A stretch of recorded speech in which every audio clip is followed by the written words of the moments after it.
Before I get started, I wanted to show you, I got this from my friend Stephanie. You can't see it, it says free range organic baby.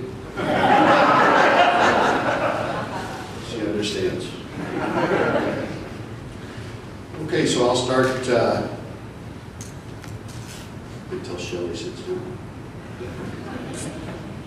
You can feel free to join in if you like.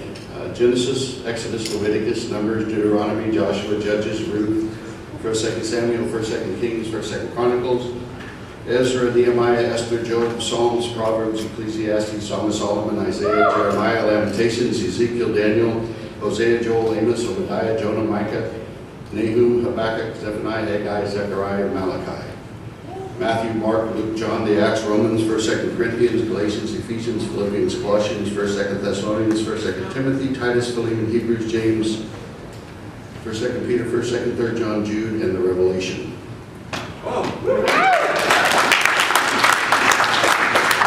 years I thought there was more than one Revelation, so I'm going to take that up. So when I was about 7, 8 years old, my father got tired of waiting for the kids to find the verses he was preaching from in the Bible, so he required all of us to learn the books of the Bible. And afterwards, when he was preaching, if someone took too long, he would pause in his sermon, cast a gimlet eye on the offending child, and demand that somebody smack that kid. In 1991, we're talking, 22 years ago now, my father led his small church of about 50 members. 9 of my 12 siblings and their immediate family made up most of the membership, to protest at a park in Topeka, Kansas against homosexuality, against the gays. And it was the nature of the protest that upset the community. It wasn't so much that they disagreed with them as the way they presented it. So they met with a lot of outrage in the community, and so that just led them to push it further and harder. Today, this church is known not only throughout America, but throughout large parts of the world. They're known for picketing the funerals of soldiers, picketing at major catastrophes, events that happened in America and other places, including this recent shooting at the Navy Yard. They've protested at 9/11 events. They protested Hurricane Katrina. They even protested the funeral of Steve Jobs because they said he had a platform to present God's word and failed to use it.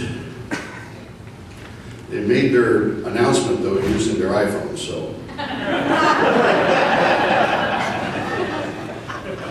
One other side note, one of the websites for the Ku Klux Klan had on it that a disclaimer on the front page that they were not affiliated with and did not support the efforts of the Westboro Baptist Church. They were more radical than the Ku Klux Klan. Pretty amazing. When people see them the first time or hear about them for the first time, they usually just stare in stunned amazement because they've never seen anything like it before. But my experience has been, the experience I had growing up there, when I found out they were doing it, it seemed like it was inevitable from the experiences I had growing up. My father's theological message was fed to us from infancy. There were verses printed on the blackboard that we had to memorize. There were books and records that were prolific throughout the house that told the violent stories of the Old Testament God. And then there was the billboard that sat in our vestibule for years with a verse on it from the book of Hebrews. It said, "It is appointed unto men once to die, and after this the judgment." This is the environment we grew up in. The inherent danger of these messages didn't become clear to me until I was about 8 years old. I recall sitting in the pew of the church, and my father was preaching another message about hell and eternity and suffering in the lake of fire. And I remember trying to get my mind, kind of got lost from the sermon. I was thinking about this idea of eternity.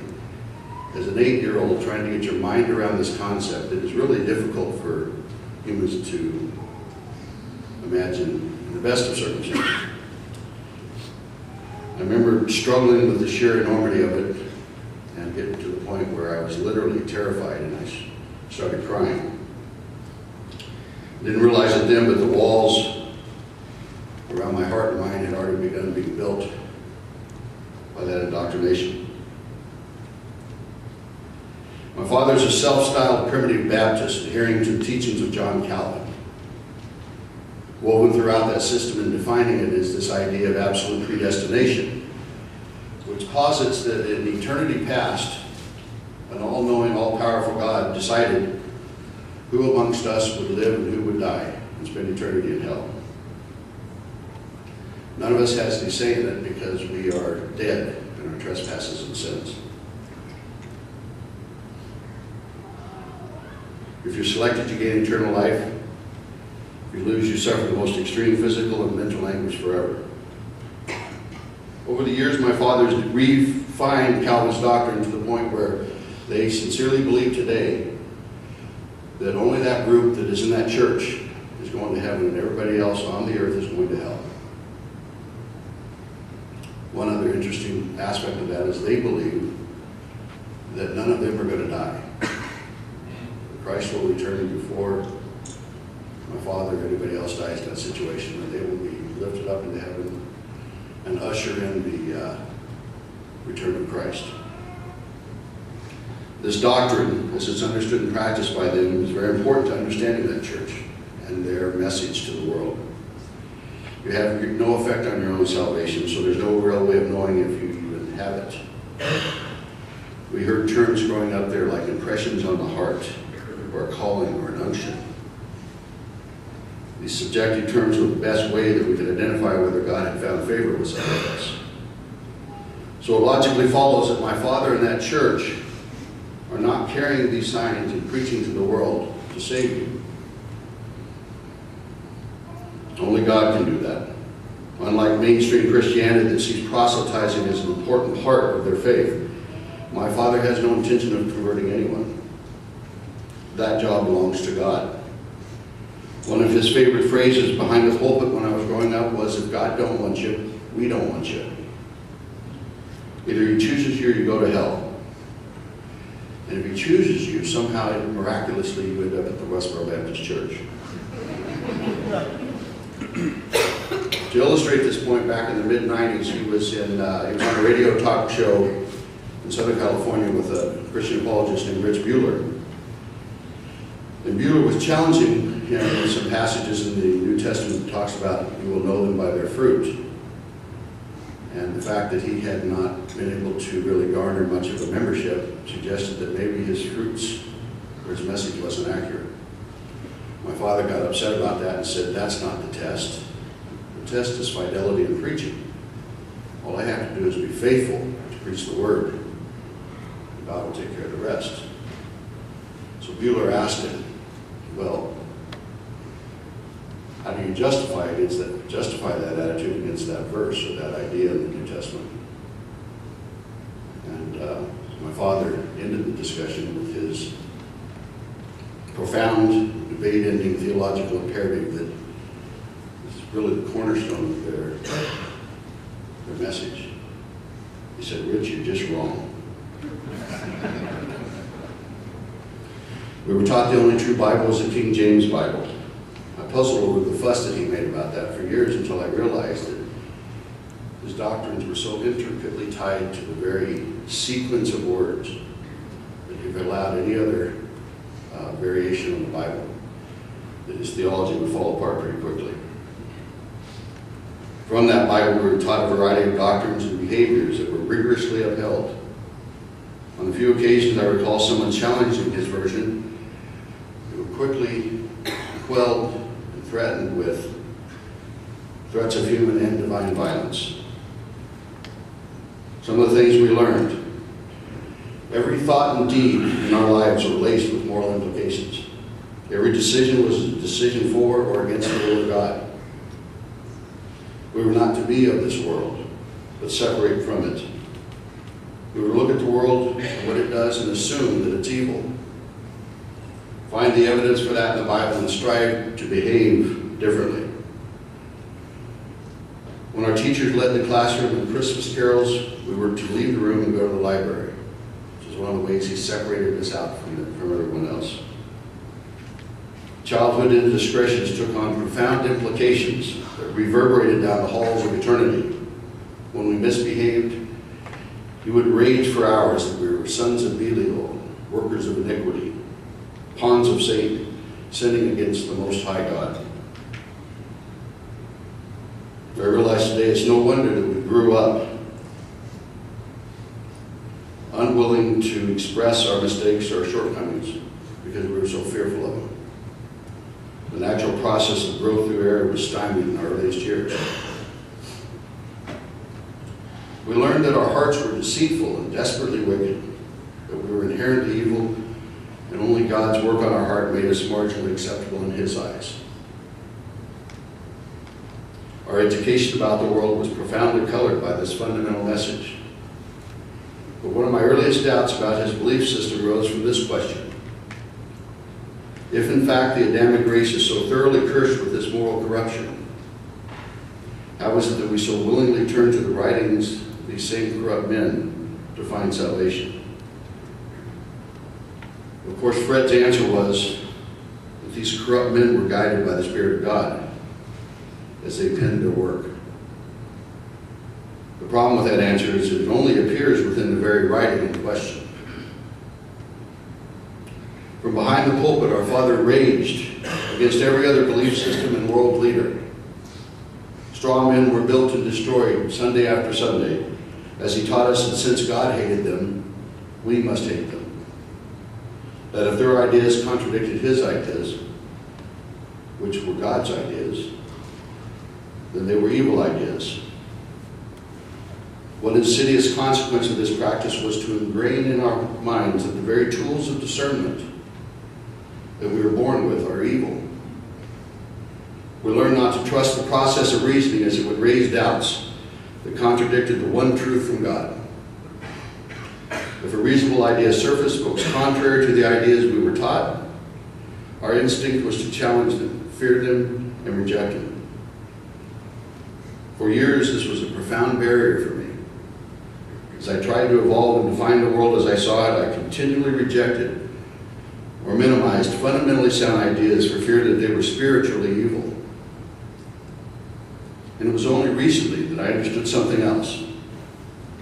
Before I finally let go of these ideas completely, I always felt like understanding the world was impossible. With all the unprovable ideas that were part of my thought filters, it always felt like there was no way to really grasp life issues and make a logical decision. When your mind's full of fanciful ideas that have no basis in fact or evidence, the world remains a frightening mystery.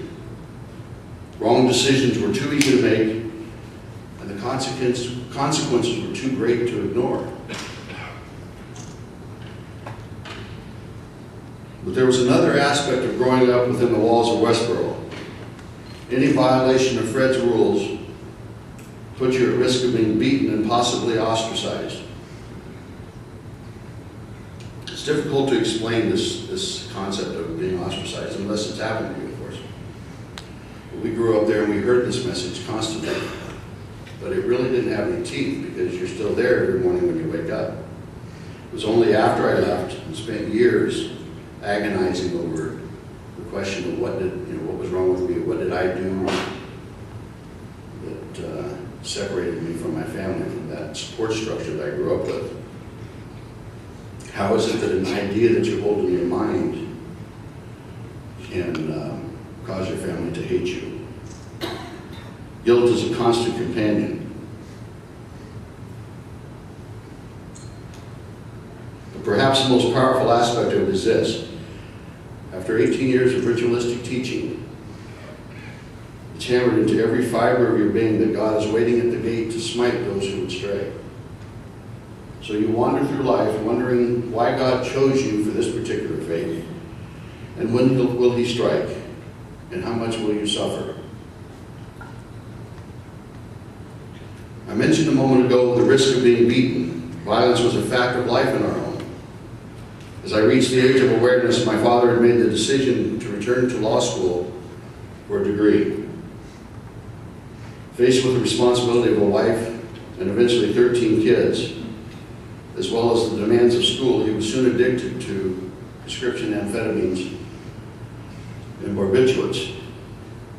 The combination of stress and this chemical cocktail fueling his system made him his temper quick, violent, and indiscriminate.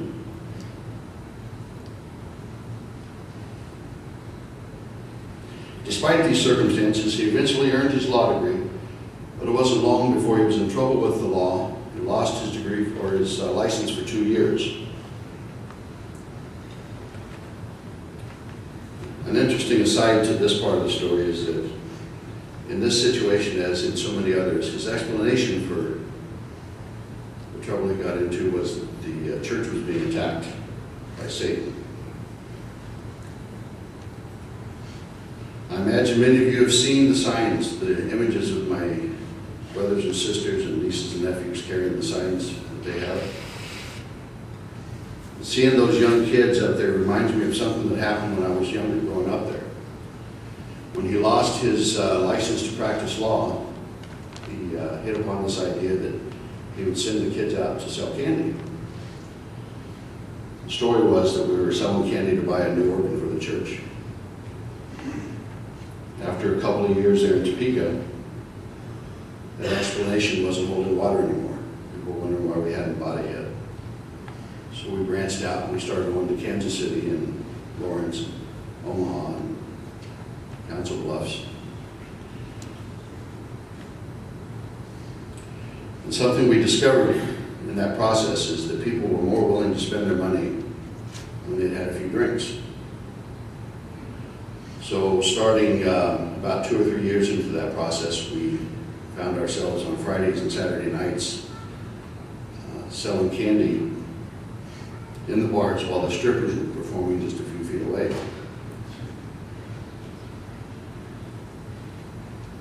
I don't want you to misunderstand me. I'm not complaining about the scenery. But it did undermine my father's message that we were special and we would be in the world but not of it.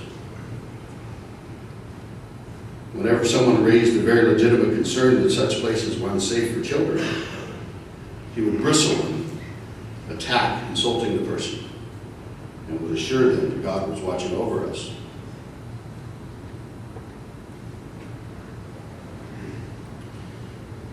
Years later, when I had my own kids, I remember thinking I would never in a million years put those kids in that kind of situation. But that was normal, going up there. And then on the first anniversary of his suspension, I remember coming home from school. My mom's sitting in the vestibule of the church crying, and she's got a stocking cap over her head, and my older brother Mark is there trying to console her.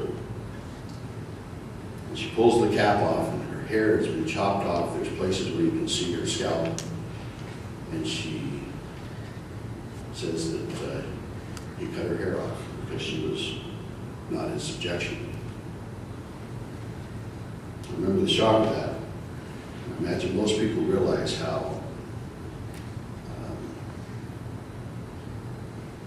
cruel that is. But for us, there was another part of that story, because my father had for years had a fascination with 1 Corinthians, where Paul addresses the hierarchy of God to Christ to man to woman. And that a sign of a woman's submission is that she wear her hair long.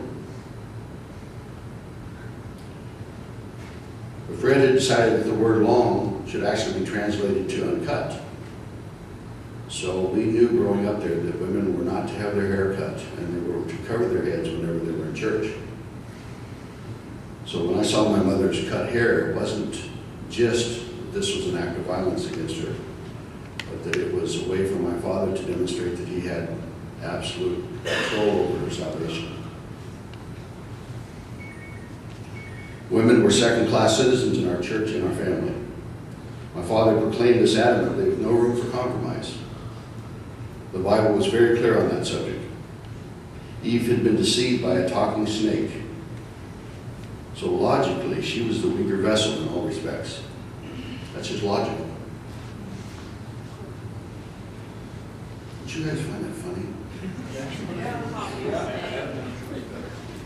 Then Paul bolsters this misogynistic attitude in a variety of the letters that he wrote in the New Testament, if in fact he wrote them. The idea that wives were to be in subjection to their husbands. And my father extrapolated from this the right to bring her back into subjection if he perceived that she had strayed. Yet when he turned his instructive fist on my mother, it caused internal conflict in me.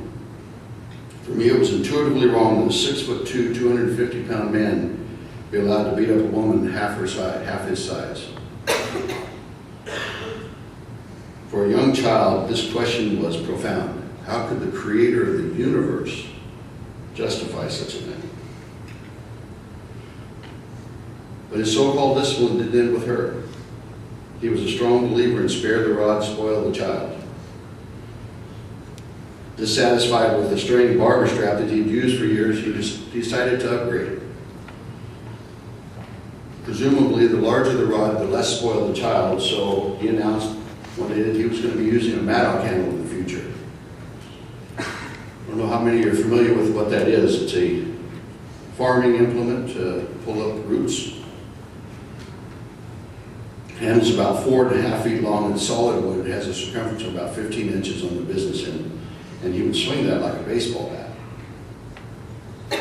Generally, his beatings would include about an hour or so of verbal raging as well. So he'd beat the child for a while, then he'd curse at him, tell them they were going to hell.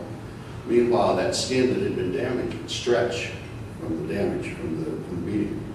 Then he'd go back at it, and that stretched skin would just split when he hit it with the Maddock handle. He'd be bleeding down the backside of the legs. And then if the Maddock wasn't readily at hand, he would use his fists or his feet or his knees. I can recall oftentimes him grabbing the child by the arms and lifting him up and pulling him toward him. He'd raise his knee and put it into her stomach. He discovered early on that had a remarkable capacity to restore order. So all these things were going on throughout my childhood as he presented his version of the gospel to the small group of people who met every Sunday at Westboro Baptist Church.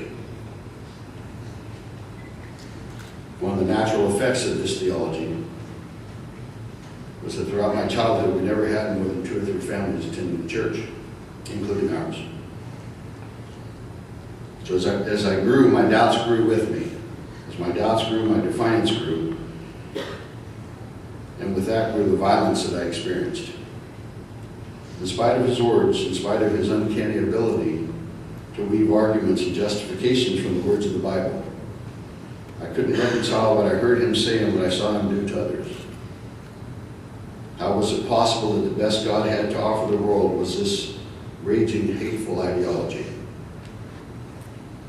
Where he saw brute, defiant beasts, I saw humans with good intentions making their way through the difficulties of life.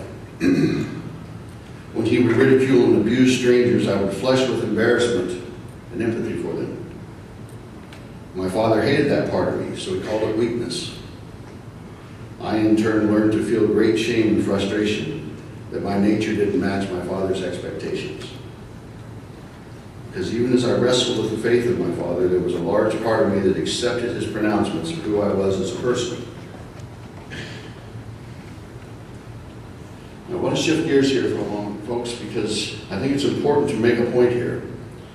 The vast majority of people who've heard my family's message of condemnation and divine hatred respond with some form of, well, that's not my God.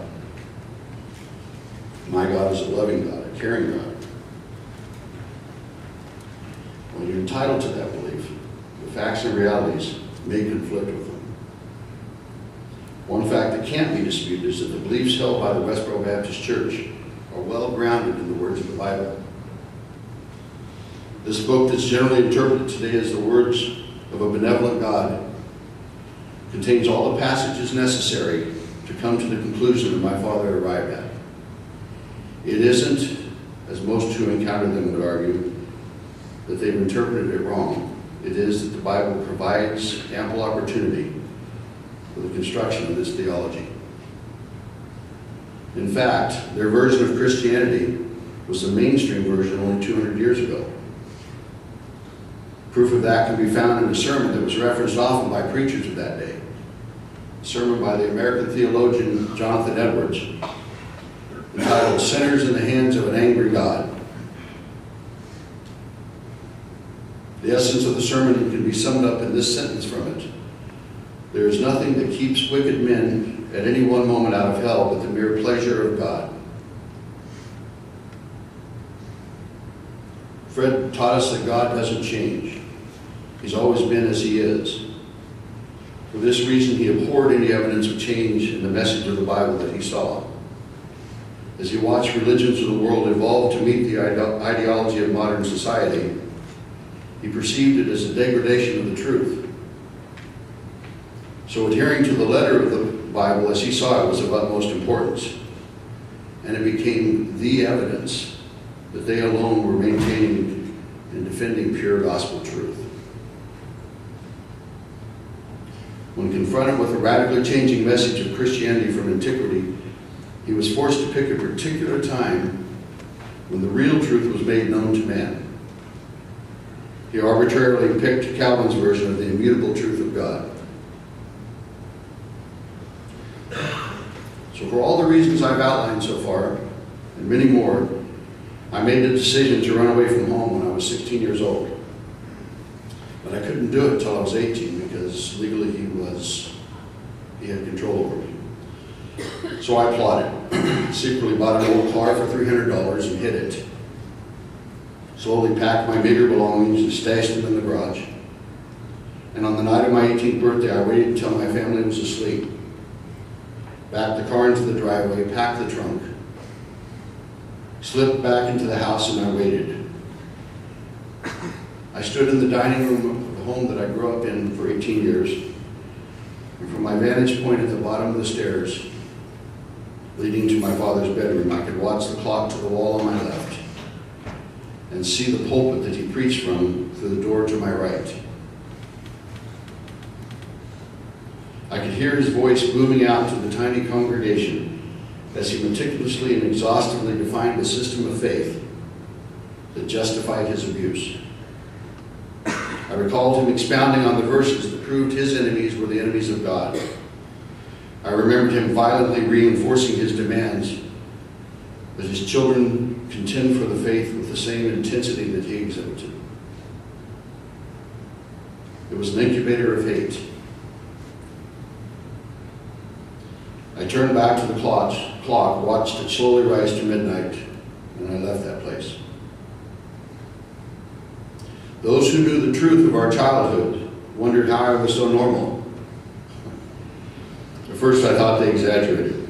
I was fine. I was away from there and life would be good. If I occasionally disappeared from life, lost in a silent rage that lasted for hours, that was just who I was. If I refused to go near a church or consider religion, well, that just seemed normal to me. I'd had my fill. And then in 1981, I moved to Southern California, where I met Tammy. We dated for 4 years, and I became a father to her 3-year-old daughter from a previous marriage. But every time I thought of marriage, I ran into this theological wall that said I was condemning both of us to hell if we married. I also harbored a very real fear that I was doing harm to her little daughter by not insisting that she be spanked for her mistakes.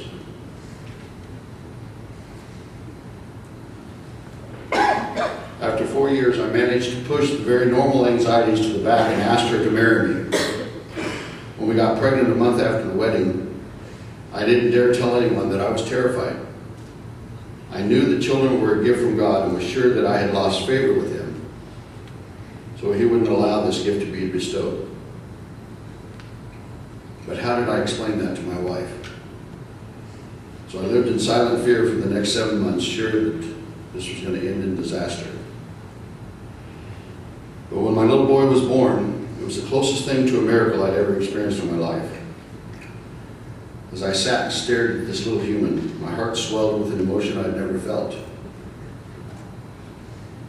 18 months later, we had twins, and things began to unravel soon after. The damage I thought I had avoided, the obstacles that I naively assumed weren't there, began to surface with a vengeance. My world shifted as I took on the labor of love raising these three little creatures. I was determined that they would know love and inclusion, that they would never doubt for a moment the unconditional acceptance of their father. At the same time, I began to ask questions without answers. How could a person feel this way toward another human and ever treat them the way our Father treated us? That old familiar question came back. What was wrong with me? So I found a counselor with a theology and psychology degree, and we worked together for a year as I began to unravel some of the hypocrisy of my father's religion. I joined a local evangelical free church to make sure that my children were a part of the community and felt like they belonged. I listened to the message of the kinder, gentler God of mainstream Christianity, and I prayed. I prayed night and day for a sign that this God was there and that He cared. His silence took me deeper into the theology. I became an outspoken apologist for Christianity by day, but at night I worried and fretted. Sleepless, anxious hours passed as I played violent confrontations with my father over and over in my mind. In these battles, I would test new ideas and beliefs against his rhetoric and doctrines. As I mentioned earlier, each time I would grab a hold of an idea contrary to my father's, I would find myself struggling with the fear that even to entertain such an idea was evidence of Satan's influence in my life.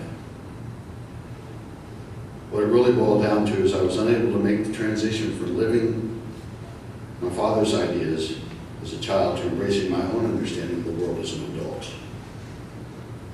The system we grew up in did not foster individuality, but rather conformity. My depression deepened and I went back into counseling. This time I was diagnosed with PTSD and I checked into a mental health facility. Today I understand enough cognitive dissonance will do that to you. My entire adult life I'd continued to subjugate my own thoughts and ideas to those hardwired into my brain. I had failed to look at them for what they were, just ideas. Just ideas that were subject to the same rules of proof as all ideas. But I hadn't learned that lesson yet.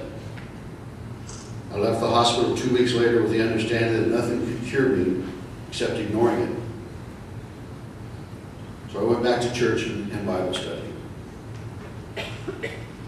But over the next 10 years, a handful of events conspired to force me away from my fear of reason, and I finally began to challenge my father's ideas more overtly. As America plunged into the first Gulf War, my personal reaction was colored by a deep fear of this pervasive notion of Armageddon. As Hussein impotently lobbed Scud missiles into Israel, images of nuclear holocaust in the Middle East haunted me. And then at Christmas time in 1994, I was coming home with my kids and we stopped at a Pizza Hut close to home to pick up dinner. We were sitting in the car listening to Christmas carols, and suddenly my oldest boy asked me the question about Jesus. So I decided I would explain the gospel as I understood it at that point. And I thought I could do it in such a way that he would embrace it. So I started talking about heaven and eternity and the joys of living with Christ. And suddenly he stopped and said, well, what about the people who don't believe? Bless his little atheist heart.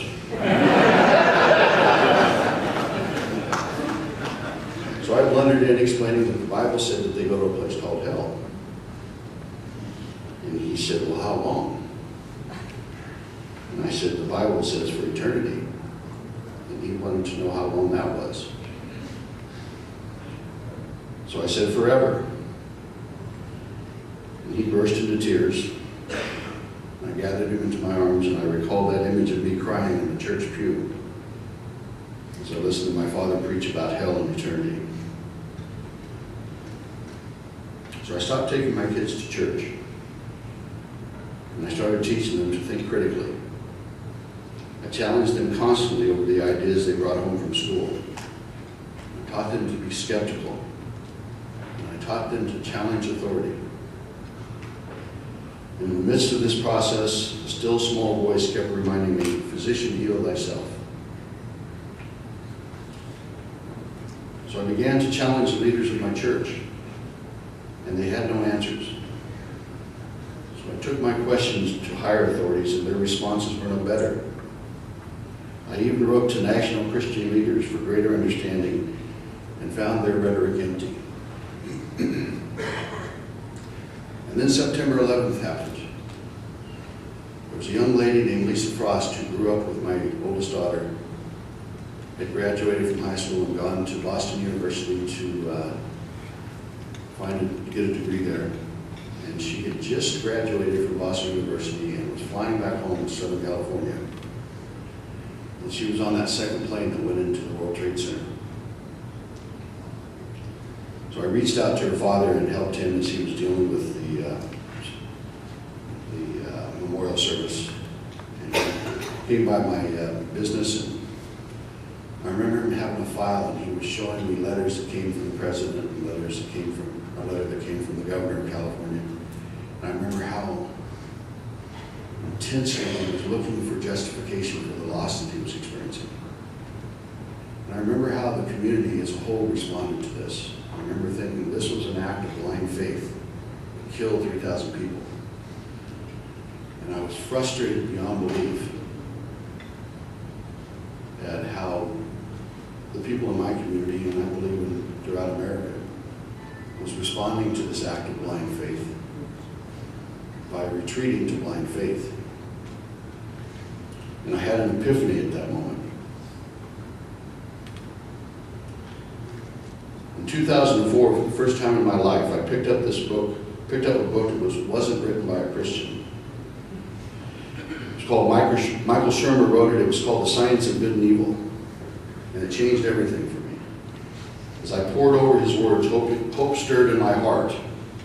Because finally there was someone who posited a reality that I had secretly imagined for years.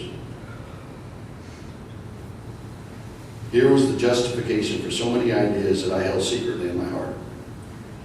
Ideas.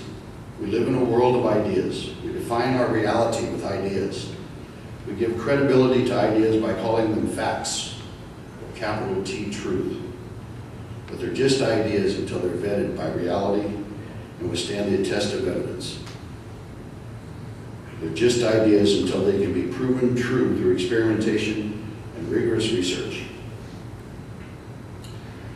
With this newfound understanding and confidence, I began to challenge the ideas that were hardwired in my brain. What gave my father's Bible validity as the inspired word of a creator? What gave his particular interpretation of that Bible validity? Where was the evidence? Lacking evidence, what gave the specific claims that he had pounded into our youthful minds legitimacy? What proof did I have that physical abuse was necessary to raise a child properly?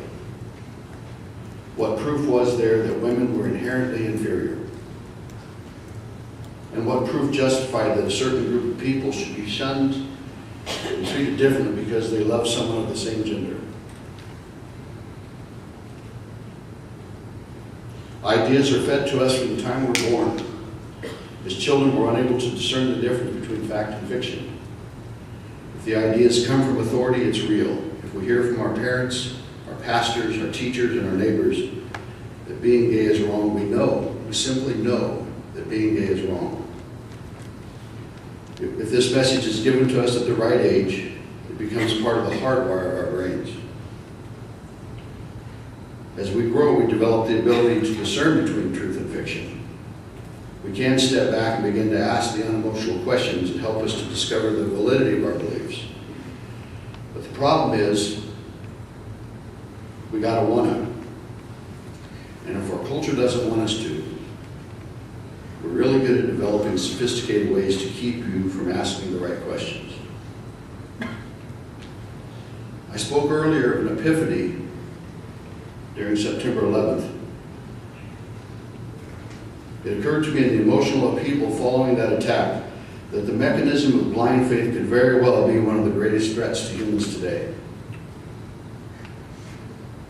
Let me try to explain. A fundamental attribute of faith is that it cannot be challenged. If I invoke faith as justification for a belief, I'm bound to allow that from others. So by invoking faith for my beliefs, I now live in a world where I must accept a man's argument that it's okay to fly planes into buildings, since he builds that argument on faith. My retreat to faith prohibits me from challenging the idea. The thing that protects a people from dangerous ideas is the ability to challenge the ideas with reason and logic. Faith takes that ability away. Accountability disappears, and literally anything goes. Faith lets people argue that if you're gay or lesbian, bisexual, transgender, or queer, you're just evil. Never mind what you do in your life. Never mind if you bring joy and comfort to others. Never mind if you chose it. If you're a member of that community, you're prejudged as evil and you can't defend against it. I've heard prejudice defined as an attitude looking for evidence. When you consider the arguments that my family paints on their signs, I think that definition is about perfect. God hates fags. My father calls that a profound biblical truth. Perhaps he's right.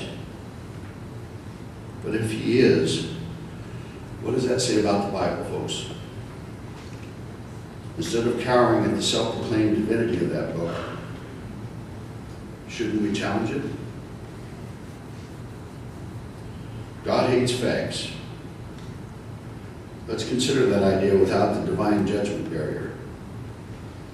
The real-world evidence I've seen strongly suggests that those who carry such signs don't speak for a supernatural deity, but just for themselves. So I would change the first word of that sign to I. Then there's the word hate. Again, it's not about anyone else, but the person who carries the message. And hate's just a word that suggests emotion, and emotion drives you to action. And generally that action is harmful. So I would change the word hates to do harm. And finally, there's the term fags. Just another word in a long string of derogatory terms that allow us to separate out, belittle, and dehumanize whichever group we decide to. Before fags, it was Jews, niggers, kikes, wops, atheists. It's just another way of saying we're going to make this group less equal than us. And we're going to justify our actions by invoking blind faith so we don't have to be held accountable. So when I see my family's trademark sign, God hates fags, I see the message, I do harm when I prejudge. My family preaches a message of hatred. Their ideas tear down and insist that we abandon hope. There's that word again, ideas. Ideas, ladies and gentlemen. Let me challenge you with a new idea tonight. A simple idea. Faith is not a virtue. It allows evil to flourish unchecked. And it is the justification for too much hatred. But religion isn't all bad, many will argue. Christians do a lot of good. Besides, my God is a God of love. He doesn't hate. Well, frankly, I don't care how one defines the personal idea of a God. I care about the doctrines that come straight from religion that harm humans. If you align with a particular God claim, You support their dogma, and your idea of God is irrelevant.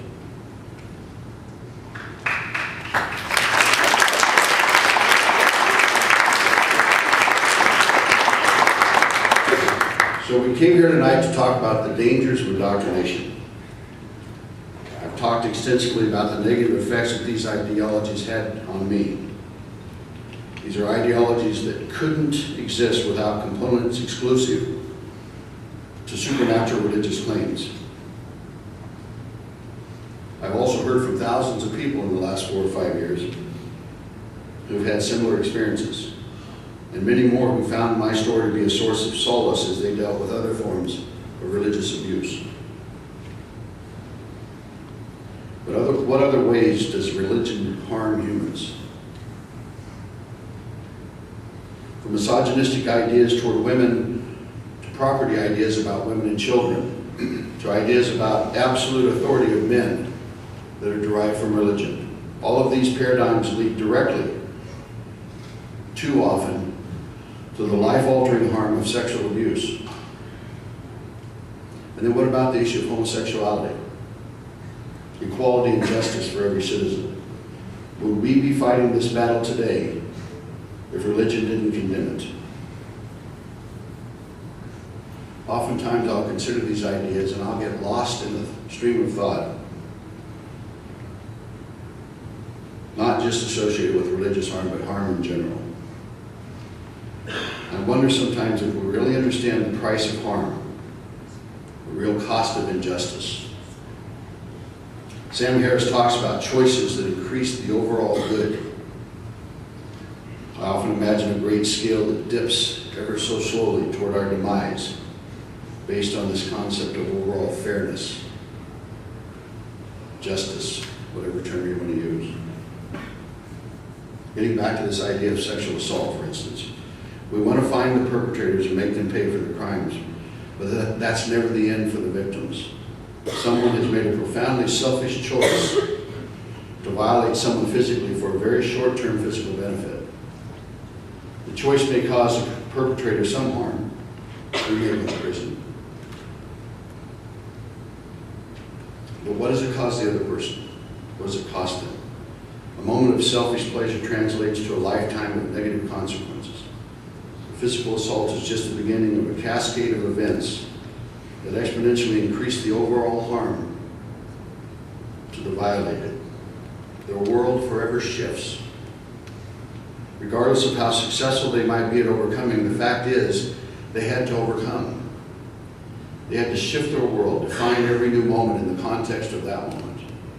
Wonder if the doubt they struggle with is related to that one selfish moment. It is, in a very real sense, a life sentence for them. And then I think about the resources, the emotional, physical resources that they have to expend just to maintain. How much further along would they be if this selfish act hadn't been perpetrated on them? My adopted niece was born with extreme fetal alcohol syndrome. As she got older, I remember having conversations with her where she tried to describe to me what it was like to be her. How she had to spend so much of her energy just trying to be normal. And I thought about that again. One selfish decision, and it cost someone their entire life.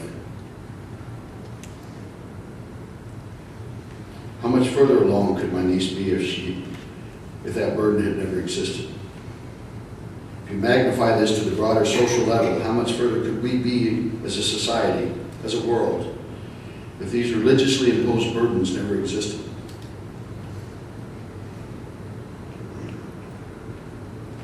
And there are those raised in a religious environment who suffer a variety of harm simply because they disagree with the prevailing idea of God that their parents hold. I've talked about how this creates separation and guilt and anxiety and fear that can last a lifetime for so many. And it's a terrible waste. It's these thoughts that come to mind for me when someone wants to defend religion as good or at worst benign.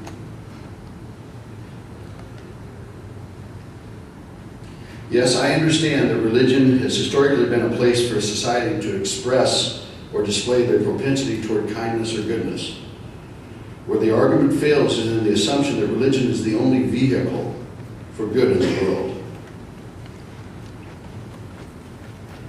We can do much better. Reality offers so much better. Staying with that vehicle analogy, let's consider our choices. Right now, too many people are driving the monotheist mobile. The windscreen is dirty and muddied with blind faith.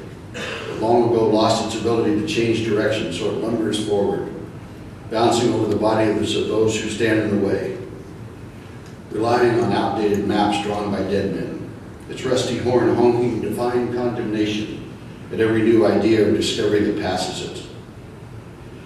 The rearview mirror is badly worn from the constantly reinterpreting the past. The staticky radio repeatedly insisting that this is the only way to go, and the only time it manages to get off the road is after it piles up thousands of young victims of rear-end collisions, then leaves the scene of the crime to seek sanctuary and repairs from its Italian mechanics. But there's another vehicle. Let's call it the humanist Hummer. This one is constantly changing. New models come out as often as the scientific evidence demands it. It's programmed to stop at every fork in the road and bring the Google online to study and make informed decisions about the path to take. It travels a road free of dogmatic potholes, ready to turn at a moment's notice with its navigation system pointing to a city on the hill. The rearview mirrors maintain a realistic view of the past, and the windscreen holds firmly to the view that justice and equality for every individual is paramount. I feel lucky to live in a time when we can imagine the end of an idea that has justified so much harm. As this movement grows and coalesces, we continue to identify specific ways to help people and advance our ideas. One area that we need to get better at is finding the resources to do what needs doing. Some of us have time that we're willing to spend that helps, but little happens without financial resources. Yes, there are choices out there now. If you're one of those who left your father's faith or want to leave but don't see a path, one choice to help you along your way is recovering from religion. Recovering from religion has gone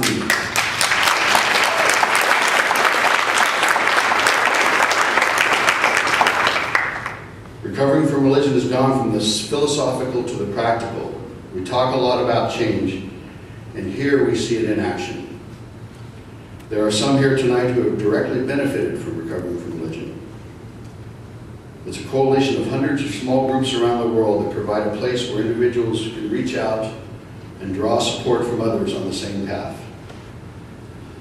Our Ars Therapy Project and Hotline Project are focusing where real-time support is needed. We're changing the world in many ways, folks. But in Robert Frost's words, we have miles to go before we sleep.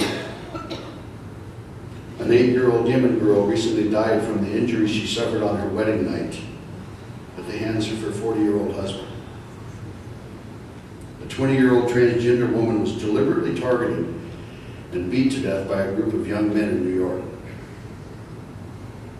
There are 35 states in this country that still deliberately discriminate based on religious ideas. I could go on for hours. Religion set this stage. But we can do better. We must do better. This week, CFI's Geneva-based UN representative, Dr. Elizabeth O'Casey, addressed the UN Council on Human Rights, saying culture and religion must never legitimize anachronistic practices that violate the core principles of equality, autonomy, and dignity on which human rights are based.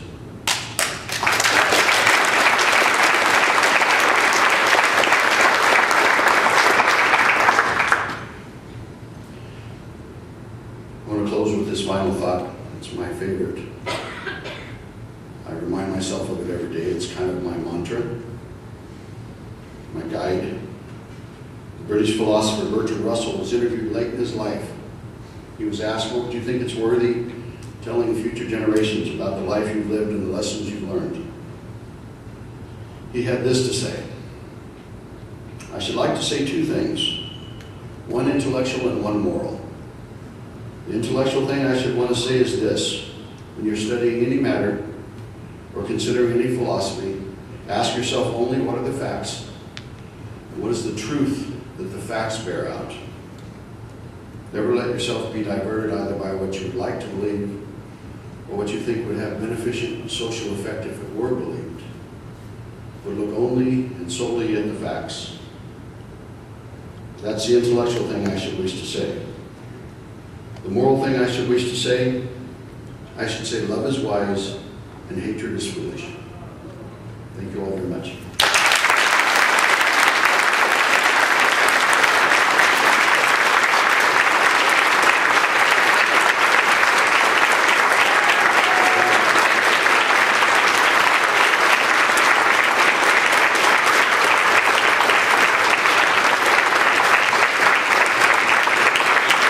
Thank you very much.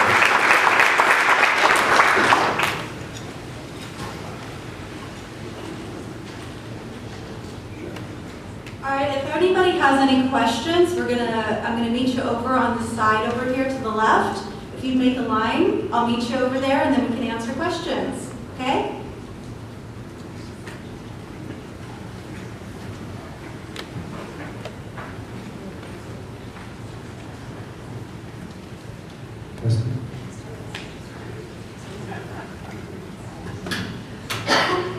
Could you tell us a little about your father's upbringing and what might have made him the way he was? Well, I know the stories that were told when we were growing up, but I also know that we were kept isolated, so I can't speak to the accuracy of them, but I know that he was raised kind of a social Lutheran, Methodist, I'm sorry. They all kind of went together in my mind. He was successful in school. He had a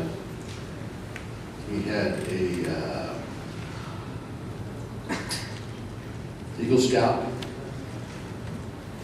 What do they call that? He was he reached that level in the Boy Scouts.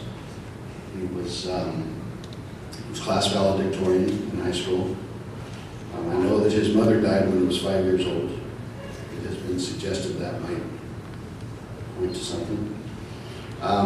He also had a reputation for being someone that liked to upset you and then just sit back and watch your reaction. So some of that was apparently there from the beginning.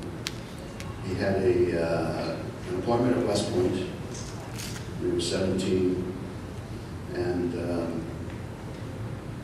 the summer before he was to enter West Point, he went to a revival meeting and was saved, and that he changed his plans, abandoned West Point and went to Bob Jones University. He spent a couple of semesters up just north of where I am in Calgary at the Prairie Bible Institute.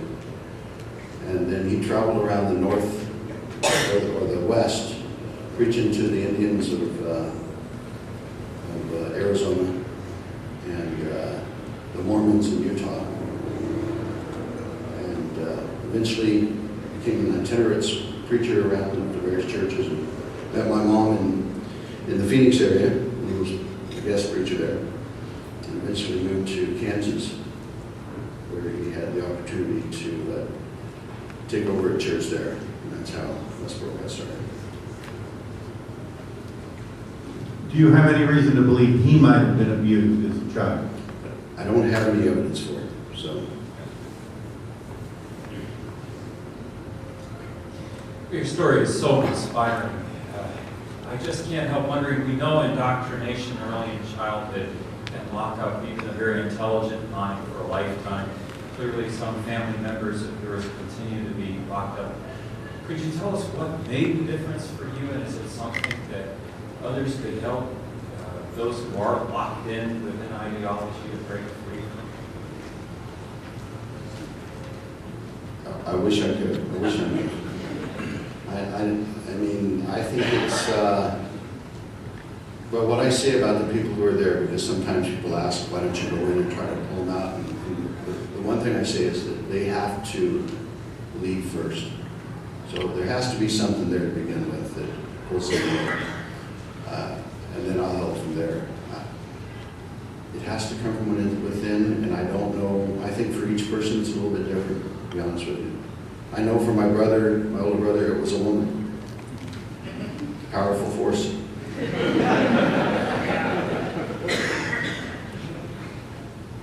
So, first of all, I love you, which you should already know. And thank you very much.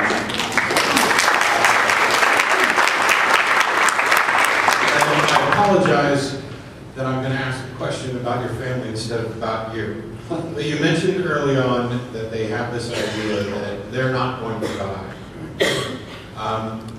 Given that Shirley is pretty much the voice right now, could you speculate on what they might do when your dad dies and they realize that they might have to go into some revisionist theology there? Yeah. I can assure you, Matt, that they will not let Shirley be the leader. In fact, I've heard rumors from some that have left that they've recently actually kind of pushed her back, forced her to back off, and they're grooming Steve Drain and my youngest brother Tim seem to have the proper level of anger to take that position. I think personally that the bigger question is what's going to happen to that group overall when my father dies, because of that belief I talked about. Because they truly believe that death is a judgment from God. What does that say about Fred if God judges him? And what does that say about the whole system? So it'll be very interesting. I don't know what will come of it, but I know that it won't look anything like it does now. Thanks, man.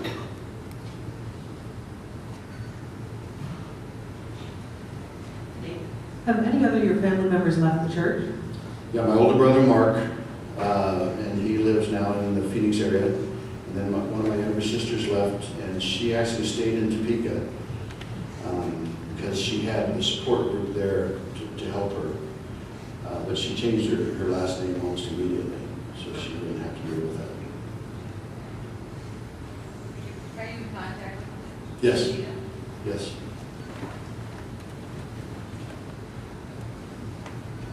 My question was the younger generation, your nieces and nephews. What happens once they leave? Do they know that you exist and that there are apostates from the church? And like every time I read about one of them online, where they get married or they become a normal member of society, it's really inspiring. I'm just wondering what kind of support they have. That's a good question. Some of the younger ones have support among themselves. Some of them have immediately reached out to me. But you have to understand that when you're in a situation like that, those who have left before become the center of attention as far as the evil doing. So they grew up knowing that I was evil.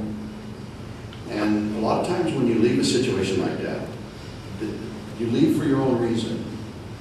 But you can't separate out this idea that the people who left before you didn't have the right reason, that they left because they're evil. So it's very difficult for them to separate years of learning that I was bad and reach out to me. So in a couple of instances, they have. In some instances, I reached out to them gently. When Megan and Grace left, Recovering from Religion actually reached out to them and offered to support or pay for their counseling. And Megan responded to that initially. So there's ways we can help, but I am not going to push that issue with them. I let them know that I'm available. But frankly, I don't want to tell them that they're in for a hell of a fight. You know, because you spend those early years kind of in the honeymoon phase until this all comes down on you. So I'll be there as a resource when they want me. I think you might have answered that already, but family members that have left already, are they still engaged in religion, or would you say they're on a path to, atheism? Or? That's a good question. Mark is a mainstream Christian. And I'm not quite sure what to call Bertha, but she has attached herself to some spiritual belief system that's a little unusual. But not Christian.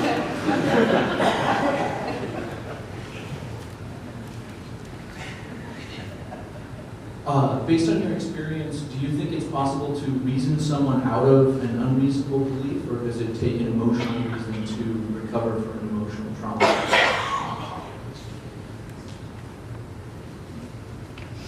Yes.